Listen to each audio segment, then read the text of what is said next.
What's going on, everyone? My name is Carlos. Happy New Year's, and this is the 2011 Bolt EV Premium Edition, or trim, or however you call it. I'm pretty sure it's a premium, but anyways, I say that with confidence, then I'm just like second guessing it. But no, it is the premium. This is the Bolt EV from 2011. This is officially Amanda's car. We were looking for something affordable, something small, and this is pretty much just came up and was perfect. Yeah, I really think she did a great job choosing this car out. It was between this, a BMW i3, and a Honda Civic from 2007 with like 200,000 miles already on top of it. So this was the better option because, number one, range. It goes up to 200 miles of range, right? Maybe a little bit more. The mileage was already low. So this is at 43,000 miles already. And the most important part is it already has a new battery pack because of the recalls. So if you don't know this trick, I learned this trick watching like a ton of videos. For these Bolt EVs, you're supposed to follow down the line. And if you go down the line, and now I'm laying down in a parking lot. Let's see if we can get this lowered. There we are. It has this sticker which shows that it's a brand new battery that's been replaced under the recall, and it is I don't know, I think it's 64 kilowatt hour battery, I believe it said. But yeah, so it has a new battery, which means it has the battery warranty until 2030. So literally, we're covered until 2030 if anything goes wrong with the battery. On top of that, I mean, it is just pretty good condition. I mean, there isn't too many scratches or cracks or anything like that. Obviously, we have a pretty big like scratch here. God knows what, it looks like a rock or something hit. But for a used car, it looks like in really great condition, which really surprised me. Even the inside has really everything's just like pristine. Leather seats and everything. It is a really good deal. So now this is Amanda's daily driver. This is her car. She has joined the EV fleet, if you will. But yeah, welcome the 2017 Chevy Bolt to this channel. All right, so let's explore the 2017 Chevy Bolt. All right, here we are in my local Electrify America. Now, we did test this at a supercharger, and at a Tesla supercharger, and it did work perfectly fine. Of course, it was a little slow, and we had to get super close to the station because it was just a normal. I like this thing. Personally, I like this thing. I wish my car had like something as easy as just like flipping it out. But mine has that weird plastic thing. So let's go ahead and just test out. I probably could have moved up closer, but it's all good. But yeah, let's plug it in. There we go. But yeah, I know this isn't a super fast car to charge. I think it goes up to 55 kilowatts. All right, so we are now charging at my local Walmart, and seems to be working. I know usually there's a little light here. Yeah, so right now it's orange. I'm assuming that it's connecting. There we go, it's green. It is charging, and let's see on the dash actually, because this is all new to me. So let's see on the dash what it looks like. It is fast charging. This doesn't really give me an indicator. I wonder if there's a way. Sorry, I'm gonna close the door because it's cold. I wonder if there's a way to know. No, it doesn't really say anything. It just says fast charging, 80% complete in 40 minutes. But it doesn't give me an indication of how fast it's charging. According to Electrify America, it is at a rate of 17 kilowatts. I'm sure that's because it's freezing cold. It is very cold, and it's been very cold for the past few days. So I don't blame the battery. I don't believe this has a heat pump, so there's no way to precondition the car, to my knowledge. So it does take longer. But I'm sure in the summer and spring, this goes up to that 55 kilowatts as I was saying before. So the interior is really nice. I mean, most of it is kind of like plasticky, but it looks really nice. Like legitimate. This looks more modern than most modern cars. It's very simple. You got your two screens. It's just very clean. Like, there's not much to say. And this plastic thing, I thought it used to bother me, but it kind of reminds me of just like sci-fi movies where like everything's futuristic, so it looks all like has, you know, curves, and it looks all nice. But I really like it. There's the power button. It's blue. Yeah, everything looks really nice. Everything looks pristine. Here's the gear shift. It is a little interesting. You have to press this button on the side, and then like basically almost like a manual, just kind of go like up, down, but you know, it works fine. Here's the room you have. You can even take that out if you wanted to. You have more room down here, more room in the center there, 2 cup holders. And yeah, everything here is just really, really nice, really good. In the back, we'll head back there. But yeah, and it even has the leather seats, which again, everything looks really, really clean. All right, I am now in the back. I'll be honest, I don't have a lot of leg room, but also I'm driving, so this seat's probably like way too back. So if I push the seat a little bit forward, I will definitely have more leg room, but I mean, it's doable. Your passengers won't be the most comfortable, but it's doable. My hair is hitting the top, but I mean, it's not bad. It's doable. Again, leather seats, which is really nice. And I believe these are they can be heated too. Yeah, so there's a heated button, so you can heat these up. Whoa, what is this thing? I don't know what this thing is. My car doesn't have one of those. So let's go ahead and open up the hatchback here.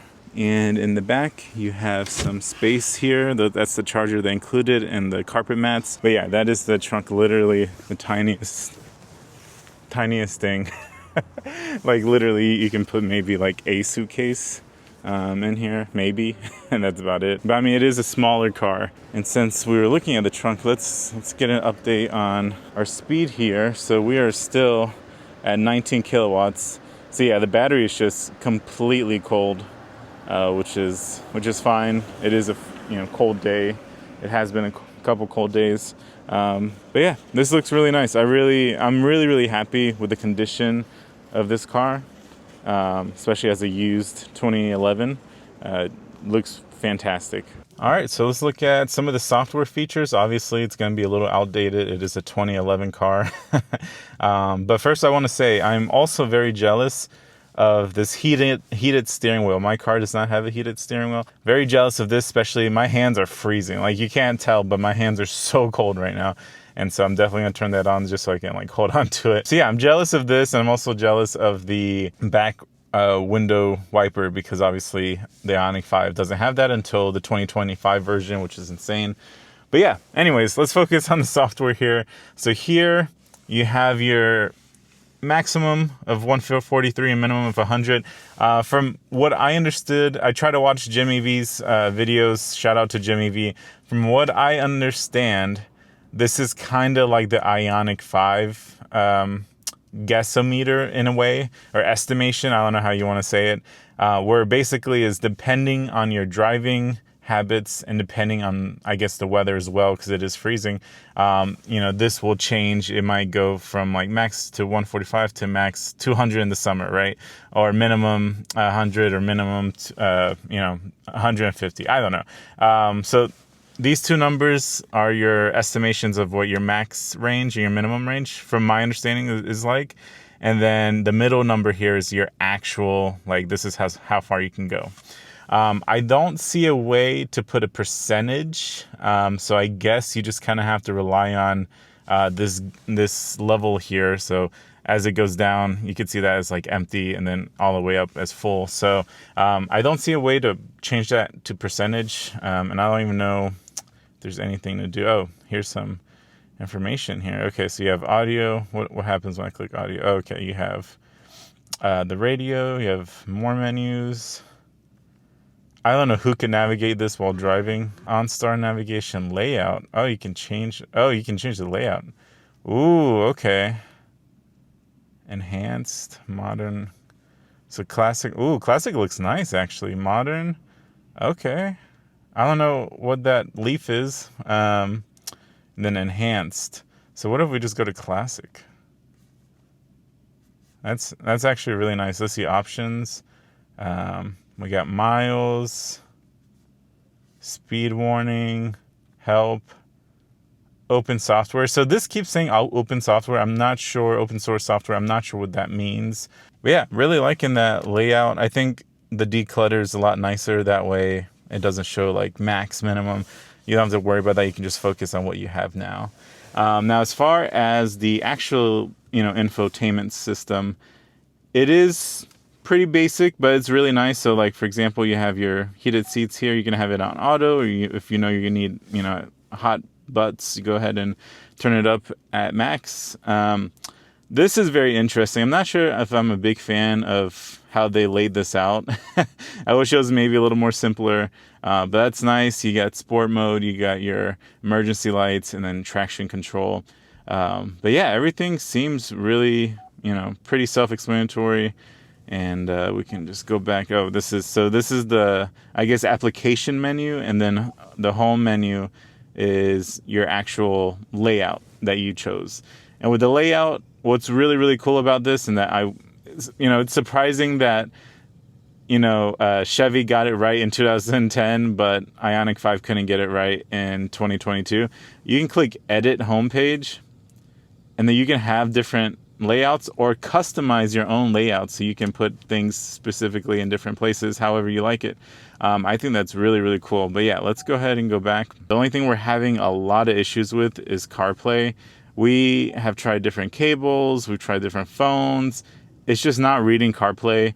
And when I do plug it in and click projection, it'll say, hey, do you want to enable CarPlay? And we click yes, and then nothing happens. So if anybody has any advice on CarPlay, how to get CarPlay to work here, we're trying the wired way because we're not trying to pay for Wi-Fi and all that.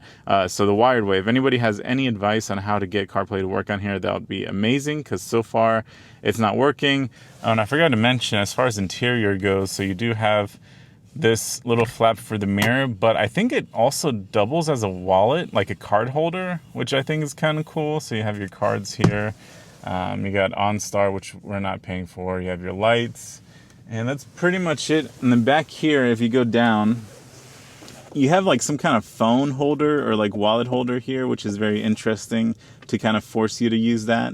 And then you have a little, what is it called? Like a 10 volt or 5 volt or whatever, 12 volt, I don't know, something volt over here, which we'll probably never use, because you also have, sorry, this is going to be hard to show. You also have 2 USBs here and an audio port. So these are where you connect your phone. And yeah, and again, you can take this off, and it has a deeper hole, which is nice. And then here is your glove compartment, which has the temporary registration. It is a little small, but I feel like it's probably bigger than a Tesla. And while we're here waiting for the car to charge, by the way, it's now at 21 kilowatts, which is awesome. I wanted to go ahead and compare keys. So this is the Ioniq 5, and this is the Chevy Bolt. Why does the 2011 Chevy Bolt have such a modern key? What the heck is happening here? Like, it just feels nicer. It looks nicer. There's the button if you want to take out the actual key itself. But yeah, this is like such a modern design. It feels so good. All right, so right before we check on our charging status, I do want to mention that the steering wheel does have like secret buttons. Like there's one here. I don't know if you can see. And this is your regen braking. So you can actually come to a complete stop by just pushing this down all the way. So that's pretty cool, regen braking. And then on the other side, let's see, I'm trying to figure out. Right here, this is your volume up, volume down. Oh geez, okay, yeah, volume up, volume down. And I think that's pretty much it. Let's see the stats here. So we move over.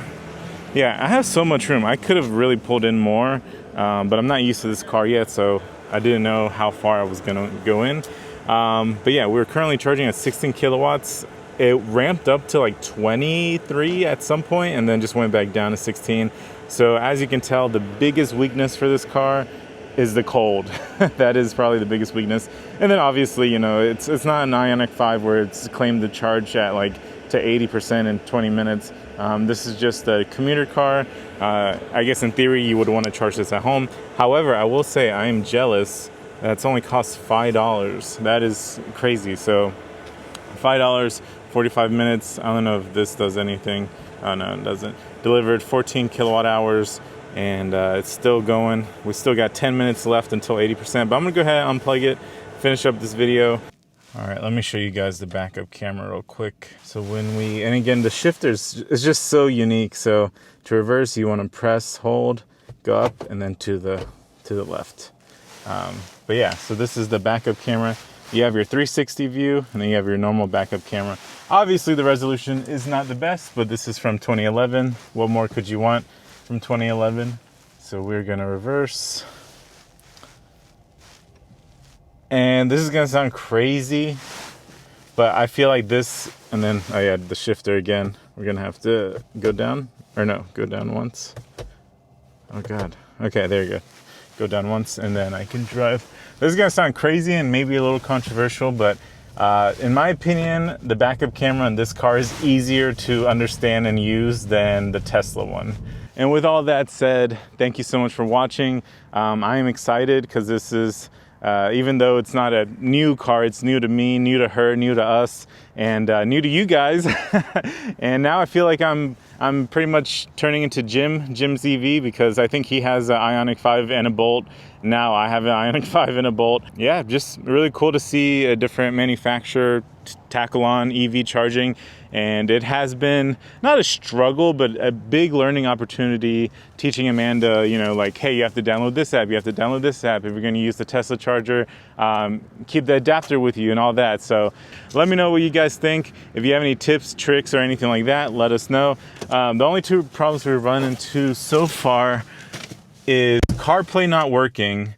And I've tried so many things. I've tried resetting. I've seen like a million videos. I've read so many forums.